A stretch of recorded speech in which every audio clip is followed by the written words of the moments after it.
দর্শক মণ্ডলী, আসসালামু আলাইকুম। কেমন আছেন সবাই? আশা করি ভালো আছেন। তো আজকে একটি গল্প বলবো। সেই গল্পটা আপনারা মনোযোগ সহকারে শুনবেন, যে আমি আসলে কোন ধরনের গল্পটা বলছি। অবশ্যই শুনলে আপনারা বুঝতে পারবেন যে না, গল্পের একটি ব্যাখ্যা আছে। তো অবশ্যই ভিডিওটি আপনারা পরিপূর্ণভাবে দেখবেন। দেখলে আপনারা বুঝতে পারবেন যে না, গল্পটা আসলে কেমন হয়েছে। যদি ভালো লাগে অবশ্যই লাইক কমেন্ট করে আমার পাশে থাকবেন। তো গল্পটা শুরু করা যাক।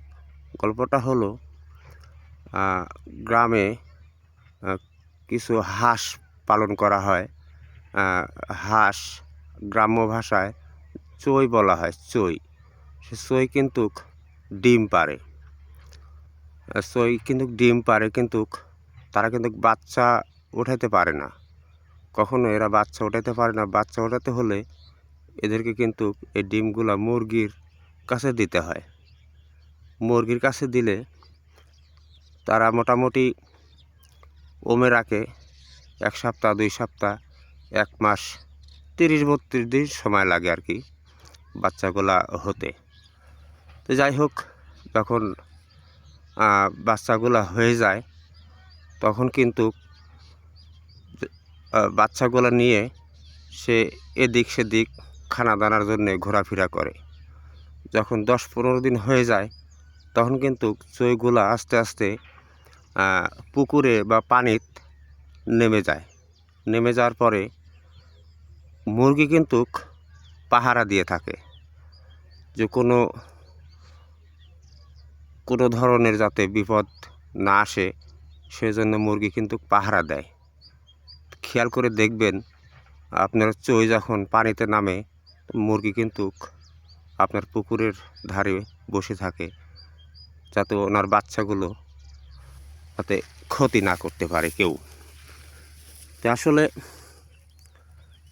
কেন বলছি, কী জন্যে বলছি, অবশ্যই বিস্তারিত শুনবেন। যখন নাকি আস্তে আস্তে 10 দিন, 15 দিন, 1 মাস, 2 মাস বয়স হয়ে যায়, তখন কিন্তু ওই চই আর মুরগির খোঁজ করে না। পানিতে নামলে আর উঠতে চায় না।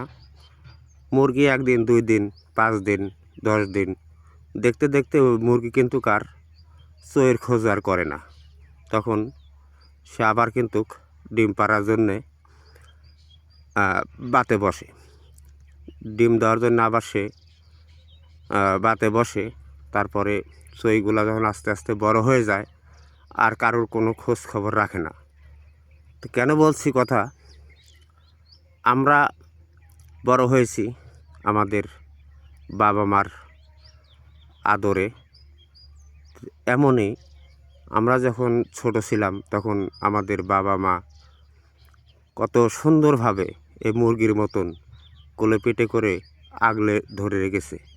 এখন আমরা বড় হয়েছি, এখন আমরা আর বাপ মার খোঁজ খবর রাখি না। সেই চইয়ের মতন, চইয়ের গল্প কিন্তু আমি বলে গেছি। চইয়ের মতন আমরা আর মা বাপের আর খেয়াল রাখি না।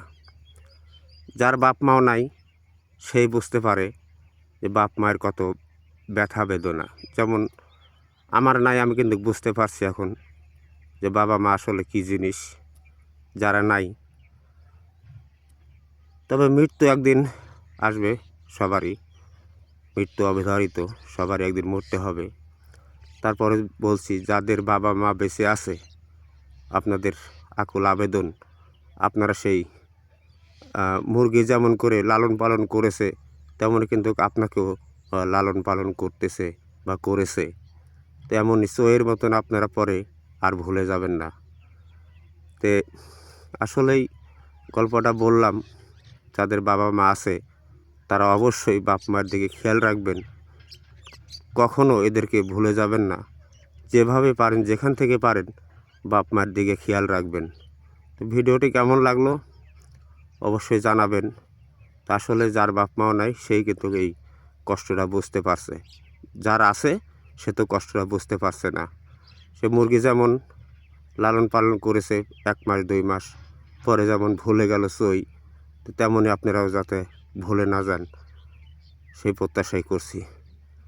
তো সবাই ভালো থাকেন, সুস্থ থাকেন, সবাইকে ধন্যবাদ। আসসালামু আলাইকুম।